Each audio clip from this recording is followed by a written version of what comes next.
പ്രിയമുള്ള പ്രേക്ഷകരെ, നാം ഇവിടെ ചർച്ച ചെയ്യുന്നത് ചാരവശാൽ ശനിയുടെ മാറ്റമാകുന്നു. വളരെയധികം ചർച്ച ചെയ്യപ്പെടുന്ന ഒരു മാറ്റമാകുന്നു ശനിയുടെ മാറ്റം. എന്തെന്നാൽ ഒരു രാശിയിൽ നിന്നും മറ്റൊരു രാശിയിലേക്ക് സഞ്ചരിക്കുവാൻ ശനി 2.5 വർഷം എടുക്കുന്നു. ഏറ്റവും വലിയ കാലമാണ് ശനീശ്വരൻ ഒരു രാശിയിൽ നിന്നും മറ്റൊരു രാശിയിലേക്ക് സഞ്ചരിക്കാൻ എടുക്കുന്നത് 2.5 വർഷം. മറ്റൊരു ഗ്രഹങ്ങളും അത്ര വർഷം എടുക്കുന്നില്ല. രാഹുകേതുക്കൾ 1.5 വർഷവും വ്യാഴം 1 വർഷവും മറ്റ് ഗ്രഹങ്ങളൊക്കെ 30 മുതൽ 45 ദിവസം വരെയാണ്. അതിനാലാണ് ശനിയുടെ ചാരവശാലുള്ള പ്രാധാന്യം ഇത്രയധികം പ്രാധാന്യത്തോടുകൂടി ജ്യോതിഷികൾ അവതരിപ്പിക്കുന്നത്. കാരണം ശനിയുടെ കാരകധർമ്മങ്ങൾ നിങ്ങൾക്കറിയാം.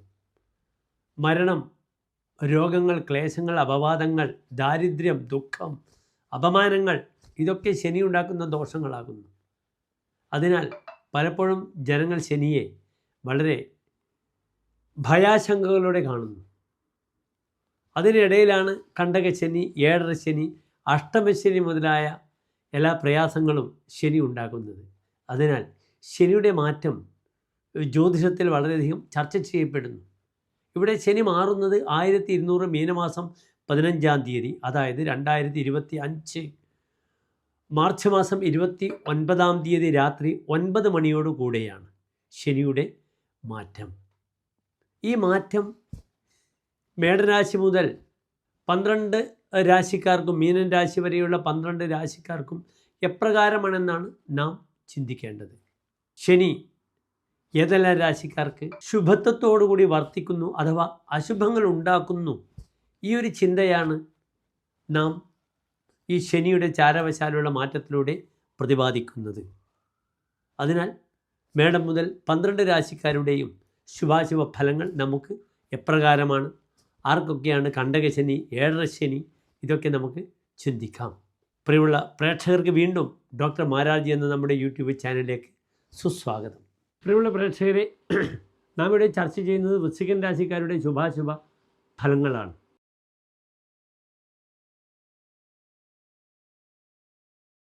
വിശാഖം നക്ഷത്രത്തിൻ്റെ അവസാനത്തെ 15 നാഴിക, അനിഴം, തൃക്കേട്ട നക്ഷത്രങ്ങൾ വരുന്ന 2 നക്ഷത്ര സമൂഹമാകുന്നു.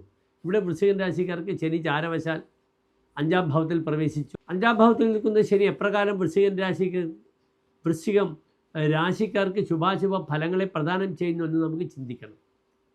കാരണം കഴിഞ്ഞ 2.5 വർഷമായി വൃശ്ചികൻ രാശിക്കാർക്ക് കണ്ടകശനിയായിരുന്നു, 4-ാം ഭാവത്തിലെ ശനിയായിരുന്നു. പക്ഷേ വലിയ പരിക്ക് കൂടാതെ കഴിഞ്ഞ 1 വർഷം 7-ൽ വ്യാഴമായിരുന്നു. അതിനാൽ ഈ കണ്ടകശനി അങ്ങേയറ്റം തീക്ഷ്ണമായി ബാധിക്കണമെന്നില്ല വൃശ്ചികം രാശിക്കാരെ. വിസുഖ പീഡിതമാനസ ചതുർത്ഥേ, സുഖം വളരെയധികം കുറയ്ക്കും, മനസ്സിന് അങ്ങേറ്റം പീഡ വരും എന്ന ഒരു ദോഷം ആ ശനി ഉണ്ടാക്കാം. നാളത്തെ ഭാവിയെപ്പറ്റി അസ്വസ്ഥത തോന്നാതിരിക്കുക, അത് മറ്റുള്ളവരിലേക്ക് പ്രകടിപ്പിക്കാതിരിക്കുക, ഇതൊക്കെ വരികയാണെങ്കിൽ നിങ്ങളുടെ ജീവിതവും വളരെ സന്തോഷകരമാക്കാം, ഉല്ലാസകരമാക്കാം. ഞാനെപ്പോഴും വളരെ പ്രസന്നവദനായി നിങ്ങളുടെ മുന്നിൽ നിൽക്കുന്നു. എനിക്കെപ്പോഴും സന്തോഷമാണ്. അതൊന്ന് കിട്ടിയാലും 100 കിട്ടിയാലും, അല്ലെങ്കിൽ 100, 1000 പോയാലും, അത് മനസ്സിന് നമ്മൾ എന്ത് ചെയ്യുക, മനസ്സിന് കൊടുക്കാതിരിക്കുക. അത് മനസ്സിൽ കൊടുക്കുകയാണെങ്കിൽ, മനസ്സിലത് സൂക്ഷിക്കുകയാണെങ്കിൽ അത് നിങ്ങളുടെ ശരീരത്തിനെ ബാധിക്കും. അതിനാലാണ് എപ്പോഴും ആധിയും വ്യാധിയും വരാതെ നോക്കണമെന്ന് പറയുന്നത്. മനസ്സിൻ്റെ രോഗമാകുന്നു ആധി, മാനസിക വ്യഥ, അതിന് ചികിത്സയില്ല. ആ മാനസികമായ വ്യഥ വരികയാണെങ്കിൽ അത് വ്യാധി ശരീരത്തിനെ ബാധിക്കും, ശാരീരികമായ അസ്വസ്ഥതകളെ അതുണ്ടാക്കും. അതിനാൽ മനസ്സിനെ എപ്പോഴും വളരെ നിയന്ത്രിക്കുക, കൂളാവുക, ഇതൊക്കെ ചെയ്യണം വൃശ്ചികൻ രാശിക്കാർ. കാരണം ശനി 5-ാം ഭാവത്തിലേക്കാണ് പ്രവേശിച്ചിരിക്കുന്നത്. 5-ാം ഭാവത്തിൽ ശനി പ്രവേശിക്കുമ്പോൾ വരാഹമിഹിര ആചാര്യൻ പറഞ്ഞിരിക്കുന്ന ഫലം എന്താണ്? അസുതോ ധനവർജിത സ്ത്രീകോണേ അസുത അവിദ്യമാന സുത യസ്യ സഹ. മക്കളില്ലാത്ത അവസ്ഥ വരും. അത് പല രീതിയിൽ നിങ്ങൾക്ക് വ്യാഖ്യാനിക്കാം. തൻ്റെ മക്കൾ പഠനത്തിന് വേണ്ടി ദൂരത്തേക്ക് പോയി, മനസ്സിലായില്ലേ? അപ്പോൾ it is partially they are separated, our children, and we are separated partially. അത് മനസ്സിന് അസ്വസ്ഥത ഉണ്ടാക്കും. താൻ വളരെയധികം സ്നേഹിക്കുന്ന മക്കൾ ദൂരത്ത് മാറിപ്പോകുമ്പോൾ അതിൻ്റേതായ പ്രയാസങ്ങൾ തനിക്കുണ്ടാകും. മറ്റൊരു പ്രധാനപ്പെട്ട വിഷയം, ഗർഭിണികളൊക്കെ അബോർഷൻ മുതലായ വിഷയങ്ങൾ അഭിമുഖീകരിക്കേണ്ടി വരിക. ആ വിഷയം വളരെ ശ്രദ്ധിക്കണം. സന്താനങ്ങൾക്ക് അനാരോഗ്യപരമായ വിഷയങ്ങളുണ്ടാവുക. അപ്പോൾ മനസ്സ് തപിക്കും. അതിനാൽ മക്കളുടെ ശ്രേയസ്സിന് വേണ്ടിയും നാം വളരെയധികം പ്രാർത്ഥിക്കണം. 5-ാം ഭാവം സന്താന സ്ഥാനമാകുന്നു. പ്രജ്ഞ, മേധ, പ്രതിഭ, വിവേകശക്തി, പുരാതനം പുണ്യം, പൂർവികമായ പുണ്യം. പ്രജ്ഞ, ബുദ്ധി, പ്രതിഭ, നല്ലതും തിന്മയും തിരിച്ചറിയാനുള്ള കഴിവ്, മന്ത്രം കൊടുക്കുക, മന്ത്രിയാവുക. തനൂജഹ, തനുജായതൈതി തനുജഹ, തൻ്റെ ശരീരത്തിൽ നിന്നും ഉണ്ടാകുന്നത് സന്താനങ്ങൾ. ഇവരെയും ചിന്തിക്കേണ്ട ഭാവമാകുന്നു. അതിനാൽ മക്കളുടെ വിഷയത്തിൽ ജാഗ്രത പാലിക്കണം. നിങ്ങളുടെ മക്കൾ നമ്മുടെ ജാതകപ്രകാരം അവർക്ക് ബുദ്ധിമുട്ട് വരാൻ പാടില്ല. അതിനാൽ 12 വയസ്സിന് താഴെയുള്ള കുട്ടികളുടെ പേരിൽ കർഗഹോമം ചെയ്യാൻ നിങ്ങൾക്ക് എല്ലാ ശനിയാഴ്ചയും ശനീശ്വരനെ എള്ളുതിരി കത്തിക്കാം അവർക്ക് വേണ്ടി. പ്രായമുള്ള മക്കളാണെങ്കിലും നീരാഞ്ജനം, എള്ളുതിരി.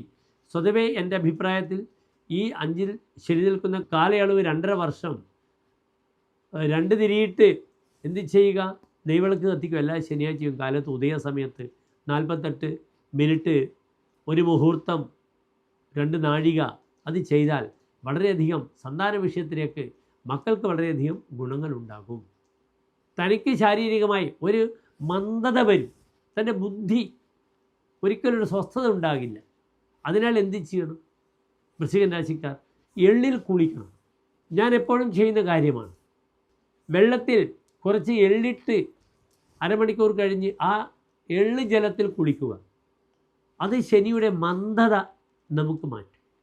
പ്രത്യേകിച്ച് നെഗറ്റീവ് എനർജിയുള്ള സ്ഥലങ്ങളിൽ പോയാൽ, മരണ വീട്ടിൽ പോയാൽ, നമുക്ക് പറ്റാത്ത ആളുകളുമായി ഇടപെട്ട് അനാവശ്യമായ വാഗ്വാദങ്ങളോ അല്ലെങ്കിൽ അവർ നമ്മെ മനഃപൂർവ്വം അധിക്ഷേപിക്കാൻ ശ്രമിക്കും. സമൂഹത്തിൽ നിന്നൊക്കെ നമ്മൾ സ്ഥിരം കാണുന്നതാണ്. പരിഹാസം. ചിലർക്കത് വളരെ സന്തോഷമാണ്. മറ്റുള്ളവരുടെ മുന്നിൽ ഇൻസൾട്ട് ചെയ്യുക, താറടിക്കാൻ ശ്രമിക്കുക, അവർ നമ്മുടെ മുന്നിൽ ആളാവുക, നമ്മളെ കൊച്ചാക്കുക. ഇതൊക്കെ ധാരാളം ഡെയിലി കാണും.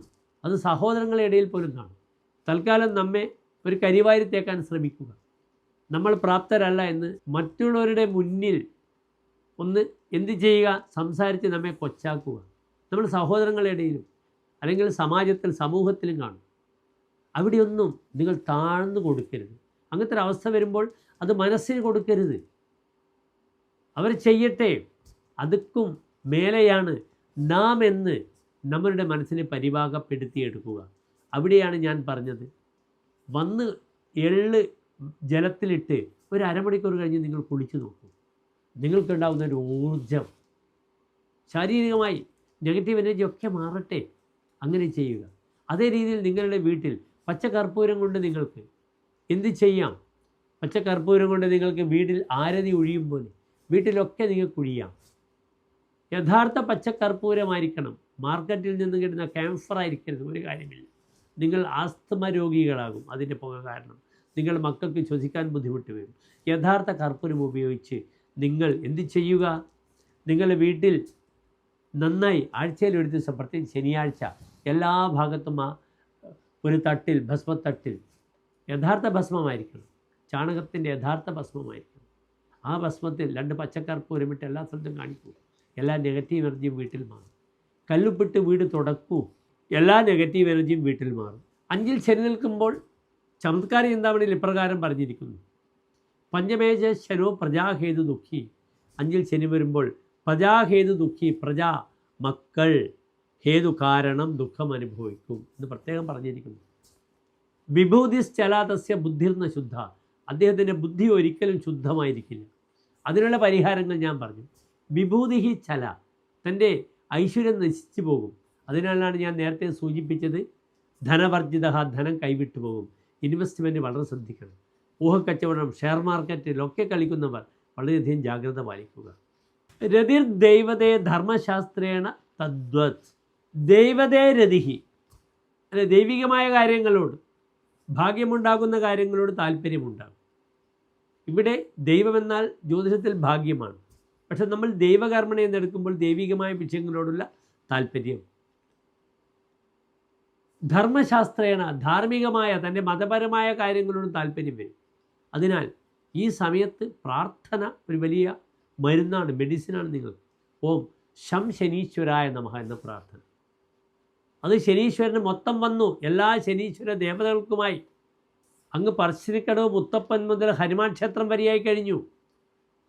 വേട്ടക്കരൻ ക്ഷേത്രമായി, ശാസ്താവ് അയ്യപ്പൻ, വേട്ടക്കരൻ, കരിയാത്തൻ, കാട്ടുമൂർത്തി, കിരാതമൂർത്തി, പറശ്ശിനിക്കടവ് മുത്തപ്പൻ, പിന്നെയോ നമ്മുടെ സാക്ഷാൽ ഹനുമാൻ സ്വാമി. ആ ദേവതകൾക്കുള്ള വഴിപാടുകൾ ചെയ്യാം. ഹനുമാൻ ക്ഷേത്രത്തിൽ നിങ്ങൾക്ക് പോകാം. ഓം ഹം ഹനുമതേ നമഃ. ഈ സമയത്ത് ഹനുമാൻ ചാലീസ നിങ്ങൾ പഠിക്കുക. 2.5 വർഷം വളരെ കടുപ്പമാണ് അത് ഗ്രഹിക്കുവാനും പഠിക്കുവാനും. കാരണം ഹിന്ദിയല്ല, മറാഠിയാണ്. അതിനാൽ ഹനുമാൻ ചാലീസ. പക്ഷേ എത്ര കൂളായിട്ടാണ് മറാഠികളും ബോംബെയിലുള്ള കുട്ടികളും മലയാളി കുട്ടികളും ഹനുമാൻ ചാലീസ ജപിക്കുന്നത്. എത്ര കൂളായിട്ട് അവർ അത് ജപിക്കും. ഉദിത് നാരായൺജിയുടെ ആ ഒരു CD കേട്ടാൽ മാത്രം മതി, കാസറ്റ് കേട്ടാൽ പോരെ. എന്തൊരു ബലമാണ് അത് വീട്ടിലുണ്ടാക്കുന്ന ഓറ, വൈബ്രേഷൻ. ഹനുമാൻ ബലത്തിൻ്റെ ദേവതയാണ്. അതിനാൽ ബലം ലഭിക്കുവാൻ, മാനസികമായും ശാരീരികമായും ബലം ലഭിക്കുവാൻ ഹനുമാൻ സ്വാമിയെ ഭജിക്കുന്നത് വളരെ നല്ലതാണ്. അവിടെ അവൽ നിവേദ്യം ചെയ്യാം. നിങ്ങൾക്ക് ശത്രുക്കളുണ്ടെങ്കിൽ അവിടെ നിങ്ങൾക്ക് എന്ത് ചെയ്യാം? ഏറ്റവും നല്ല വഴിപാട് എന്താകുന്നു? ഏറ്റവും നല്ല വഴിപാട് ഗത ഒപ്പിക്കലാണ്. പിന്നെ അവിടെ ശ്രീരാമസ്വാമി അല്ലെങ്കിൽ വിഷ്ണു സ്വാമിക്ക് തുളസിമാല പാൽപ്പായസം വഴിപാടായി സമർപ്പിക്കുക, സുദർശന പുഷ്പാഞ്ജലി ചെയ്യുക. നിങ്ങളുടെ ക്ലേശങ്ങളൊക്കെ തീരട്ടെ. ഈ 2.5 വർഷം പ്രാർത്ഥനയിലൂടെ, പ്രാർത്ഥനാ നിർഭരമായ, ഭക്തി നിർഭരമായ അന്തരീക്ഷത്തിൽ ദേവതകളെ നിങ്ങൾ ഭജിക്കുക. ശനീശ്വരൻ നിങ്ങളുടെ കൂടെയുണ്ടാകും. 9 ഗ്രഹങ്ങളിലും നവഗ്രഹങ്ങളിലും ശനിയാണ് ഈശ്വരൻ. അതാണ് ഓം ശം ശനീശ്വരായ നമഃ, അല്ലെങ്കിൽ ഓം ശം ശനൈശ്ചരായ നമഃ. പതുക്കെ സഞ്ചരിക്കുന്നു. അതിനാലാണ് ശനൈശ്ചരായ നമഃ എന്ന് പറയുന്നത്. 2 പറഞ്ഞാലും തെറ്റില്ല. കലിർ മിത്രതോ മന്ത്രത ക്രോഡപീഡ. മിത്രത കലി, സുഹൃത്തുക്കളുടെ കലി ഉണ്ടാകും, കഷ്ടപ്പാടുകൾ ഉണ്ടാകും. സുഹൃത്തുക്കൾ തന്നെ ചതിച്ചു പോകുക, അല്ലെങ്കിൽ സൗഹൃദങ്ങൾ നഷ്ടപ്പെടുക. അതിനാലാണ് ഞാൻ പറഞ്ഞത് ധനപരമായ വിഷയത്തിൽ സൗഹൃദങ്ങൾ കാത്തു സൂക്ഷിക്കുമ്പോൾ ശ്രദ്ധിക്കുക. മന്ത്രത, മന്ത്രത്തിൽ നിന്നും കലിയുണ്ടാകും. അതിനാൽ മന്ത്രം, അത് മന്ത്രമാണ്, മനനം ചെയ്ത് ഉപയോഗിക്കേണ്ടതാണ് മന്ത്രം. അതിനാൽ മന്ത്രം ശ്രദ്ധാപൂർവം ജപിക്കണം. മാനസികമായ അവസ്ഥ ശരിയില്ലെങ്കിൽ ജപിക്കരുത്. ഏകാഗ്രത വേണം. ക്രോഡപീഡ, ഉദരരോഗം വരും. 5-ാം ഭാവം വയറാകുന്നു. അവിടെ ശനി വരുമ്പോൾ ഗ്യാസ്ട്രിക്കായി ബന്ധപ്പെടുന്ന രോഗങ്ങൾ വരും, ഒരു സംശയവുമില്ല. പാദങ്ങൾക്ക് നീര് വരും. വാതരോഗികൾ ശ്രദ്ധിക്കണം. കിഡ്നി പേഷ്യൻസ് ശ്രദ്ധിക്കണം. ശരീരത്തിന് നീര് വരുത്തും ശനി. അതിനാൽ വളരെയധികം പാദങ്ങളെയും ഉദരസംബന്ധമായ രോഗങ്ങൾ, തനിക്ക് വയറിന് പറ്റുന്ന ആഹാര സാധനങ്ങൾ മാത്രം കഴിക്കുക. ഭൂമിയുടെ അടിയിൽ നിന്നും കിട്ടുന്ന ഭക്ഷ്യവസ്തുക്കൾ ധാരാളം കഴിച്ചാൽ, അത് മരച്ചീനിയായാലും ഉരുളക്കിഴങ്ങായാലും കടലയായാലും, നമ്മൾ കുറിക്കുന്ന കടലയായാലും അത് വളരെയധികം ഗ്യാസ് സംബന്ധമായ ബുദ്ധിമുട്ടുകളുണ്ടാക്കി വളരെയധികം ബുദ്ധിമുട്ടും. അതിനാൽ ബാലൻസ് ചെയ്യുക നിങ്ങളുടെ ഭക്ഷണങ്ങൾ. ധാരാളം മെഡിറ്റേഷൻ ചെയ്യുക. അതുതന്നെയാണ് ഏറ്റവും വലിയ ഫലം. ഇവിടെ പരിഹാരങ്ങൾ പറഞ്ഞു, ഉണ്ടാക്കുന്ന ബുദ്ധിമുട്ടുകൾ പറഞ്ഞു, വൃശ്ചിക രാശിക്കാർ ശ്രദ്ധിക്കേണ്ടുന്ന കാര്യങ്ങൾ പറഞ്ഞു. സ്വതവേ ഈ ശനിയുടെ തുടക്കം, 2.5 വർഷത്തിൻ്റെ തുടക്കം, ആദ്യത്തെ ഒരു 1.5 വർഷം അത്ര ഗുണമായിരിക്കില്ല വൃശ്ചികൻ രാശിക്കാർക്ക്. കാരണം എന്താണ്? വ്യാഴം അഷ്ടമത്തിലാണ്, തൻ്റെ സ്വന്തം വീട്ടിൽ നിൽക്കില്ല, വീട് മാറിപ്പോകും. അതിനാൽ വീട്ടിൽ നിന്നും കലഹിച്ച് പോകാതിരിക്കുക. വീട് മാറിപ്പോകുന്നതിന് തെറ്റില്ല.